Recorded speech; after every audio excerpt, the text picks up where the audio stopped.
It is the beginning of 2010 when the McStay family disappears. From one day to the next, there is no trace of the family of four. The search for the McStays will take a long time. So long that at some point their case will become a cold case. Maybe the family just started a new life somewhere, people say. But something else has happened to the family. Something that should never have happened. But what would cause four people to suddenly disappear?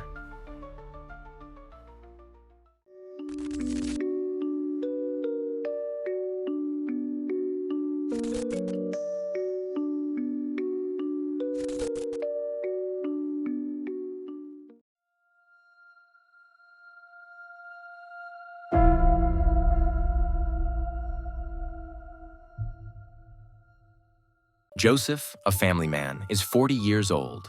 His wife, Summer, is 3 years older. The McStay couple settled in Fallbrook, California in 2009.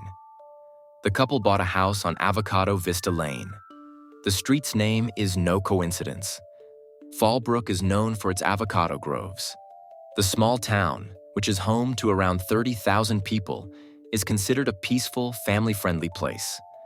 Summer is a real estate agent, while Joseph runs his own company, Earth-Inspired Products, which manufactures and sells ornamental fountains. The two have built up respectable careers for themselves.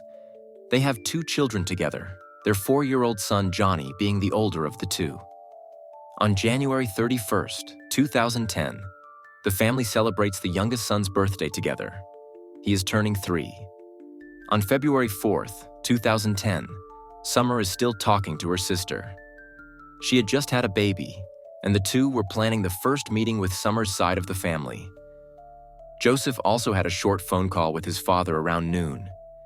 During this conversation, however, he said he was in a hurry, sitting in the car and on his way to a business lunch. Joseph's cell phone data shows that Joseph calls this business partner again later that evening, at 8:28 p.m. But the business partner does not answer because he's watching a movie with his partner. Maybe a fatal mistake, because this call will be the last sign of life from Joseph McStay and his family.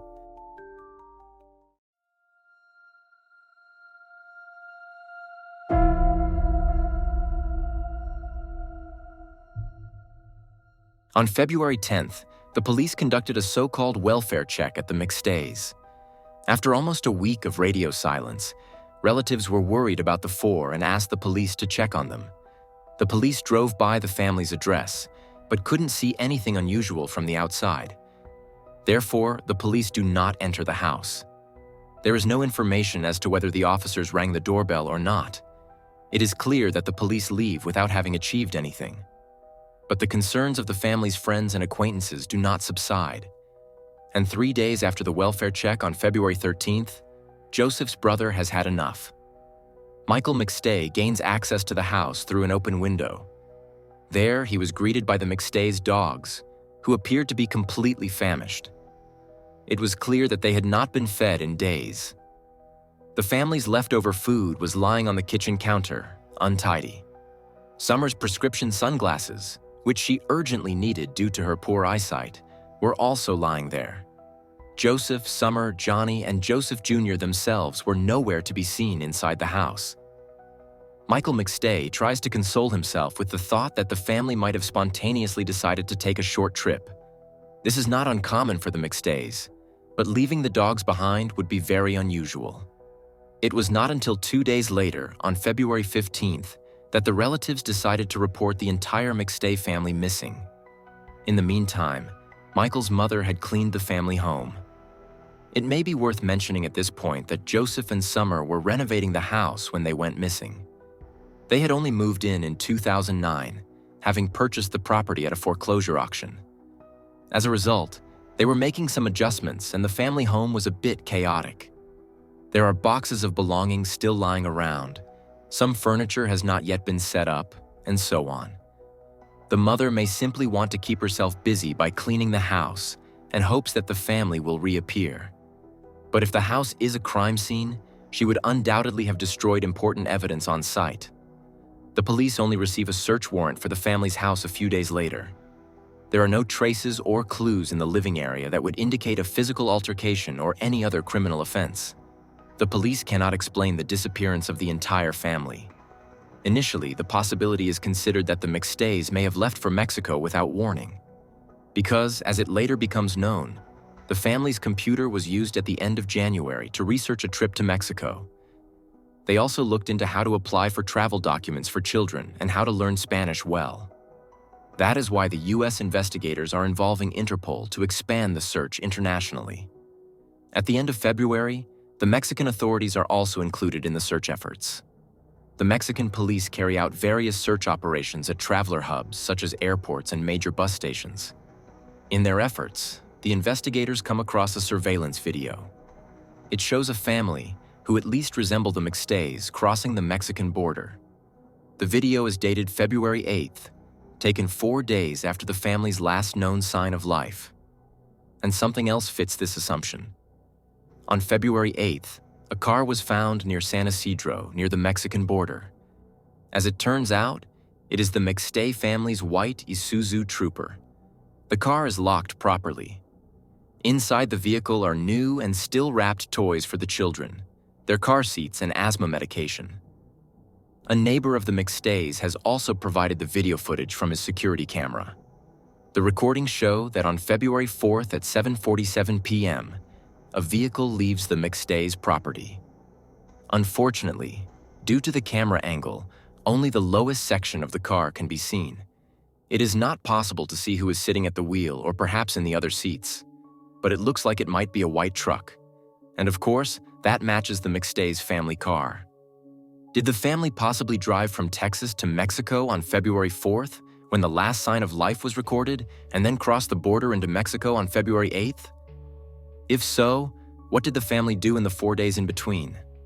Why did they leave their car behind, and why did Joseph call the business partner again from the road, a man he had met and had lunch with that very same day? Despite the promising clues, the case is opaque, especially since the video, which possibly shows the McStays at the Mexican border, is of extremely poor quality. It is not possible to see anyone clearly on it. At the end of March 2010, the FBI was even involved in the investigation. In May, a group of investigators made their way to Mexico to talk to a witness in El Rosario. A waiter in a restaurant thought he might have seen the McStays. He could even describe a birthmark, like the one Joseph has on his forehead, in detail. However, this investigation does not lead to any further results. Meanwhile, Joseph's father works his way through the mail and chat histories of his missing son on his own initiative. He hopes to somehow find a clue to explain the disappearance of the McStays. Joseph's father comes across one of Joseph's business partners who seems suspicious to him. He passes this remark on to the police. However, the trail leads to a dead end. Several weeks and months pass. Joseph's father and other relatives no longer believe in the Mexico Trail. They have watched the surveillance video from the border hundreds of times. The recording is very pixelated, but somehow the man's build does not match Joseph's. Besides, no one can imagine that the McStays just left like that. Summer's sister had just had a baby, and Summer was so happy to become an aunt. What's more, Joseph has a son from his first marriage, with whom he has a very close relationship. He would never have just left him behind, nor would he have left his company, which was doing extremely well at the time of his disappearance. And it was only last year that the family moved into their house in Fallbrook. But despite these justified objections from the relatives, the police draw their own conclusion. In April 2013, more than 3 years after their disappearance, the lead investigator commented on the McStays. In all likelihood, the family of 4 had voluntarily left for Mexico. Although the investigation was not closed, the measures were significantly reduced. At least until half a year later, when a discovery was made that changed everything.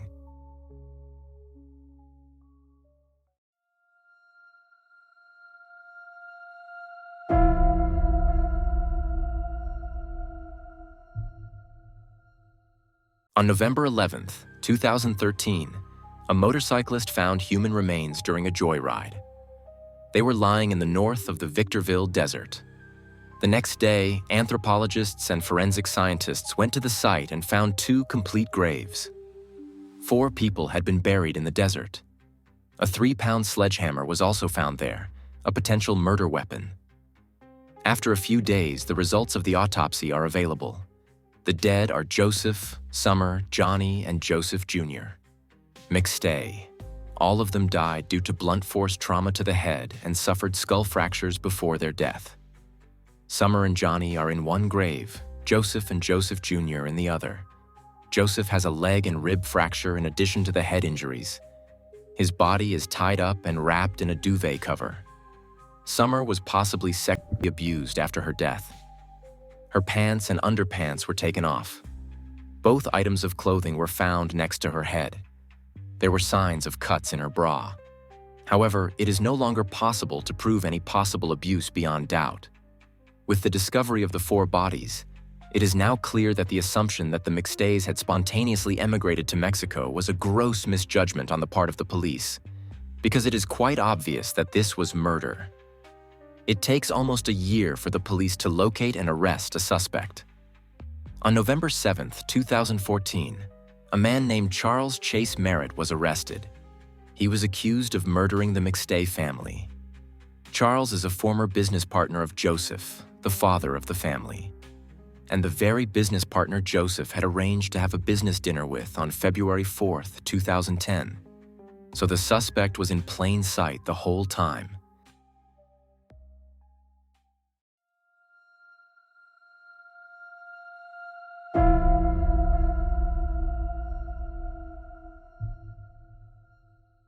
Charles says that he was also questioned by the police early on. He says he took a lie detector test and passed it. After that, he says he never heard from the investigators again. Charles even helped in the search for the family. However, he already spoke about Joseph and his family in the past tense during the interview, years before it was even clear that the 4 were dead. This was noticed at the time, but no one questioned it further. There is a lot of circumstantial evidence linking Charles to the last hours of the McStays. Not only the fact that he was last seen with Joseph. Joseph's cell phone was used to call him on the evening of February 4th. In retrospect, this could have been a diversionary maneuver by Charles himself, and an effective one at that. The car of the McStay family was found as early as February 8, 2010. However, it is only now that it has been revealed that Charles Merritt's DNA was found on the steering wheel and gearshift of the vehicle. In addition, his cell phone signal was detected near the site where the graves were later found on the day the family disappeared. He also logged into a cell phone tower there on February 6th. So he could have hidden the bodies of the McStays there on February 4th and come back again on February 6th to secure the 2 provisional graves. It also comes to light that Charles Merritt owed Joseph McStay money, more than $42,000.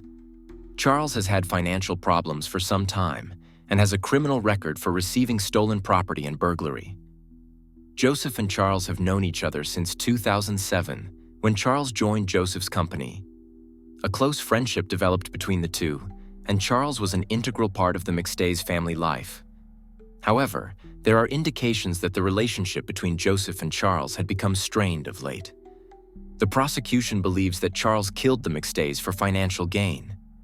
Charles apparently had other creditors in addition to his debt to Joseph. He is also said to be a gambling addict who has lost several thousand US, at times even causing his bank account to be frozen. When he was unable to pay off his debts, he most likely murdered his business partner and friend Joseph in his family's house. However, since Charles was a friend of the family, both Summer and the 2 children could have identified him as the perpetrator. So Charles murdered not only Joseph McStay, but also his wife, Summer, and their 2 sons, Johnny and Joseph Jr. After the McStays are killed, checks are written to Charles Merritt using QuickBooks, an accounting program Joseph McStay also uses for his business. The checks written to Charles are backdated and cached, and the transaction history is then manually deleted from the QuickBooks server. Twice, someone calls the software hotline and asks to delete all company information and transactions for Joseph's company. The person on the phone claims to be Joseph McStay, but by the time this happens, Joseph is long dead. It is later possible to trace that these calls were actually made by Charles Handy. So it looks as if Charles transferred money from the company to himself in his name and then tried to cover it up. And not only after the murder of the McStay family, but also before. This may be why Joseph met with Charles on February 4th, 2010, to confront him about the missing money. All of these are things that should have been noticed much earlier. But since the police quickly latched onto the theory that the McStays went to Mexico, these clues were apparently put together much too late. At his trial, Charles Chase Merritt was found guilty of the quadruple murder of the McStay family. He was sentenced to death. But Charles maintains to this day that he is innocent.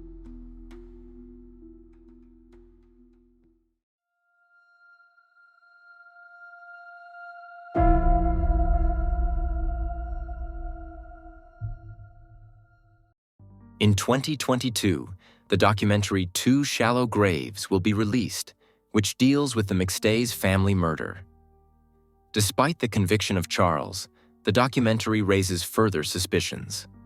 The producers believe that there are several possible perpetrators who were never properly investigated by the police. The documentary examines various people associated with the McStays. One of them is Summer's ex-boyfriend, Vic Jott.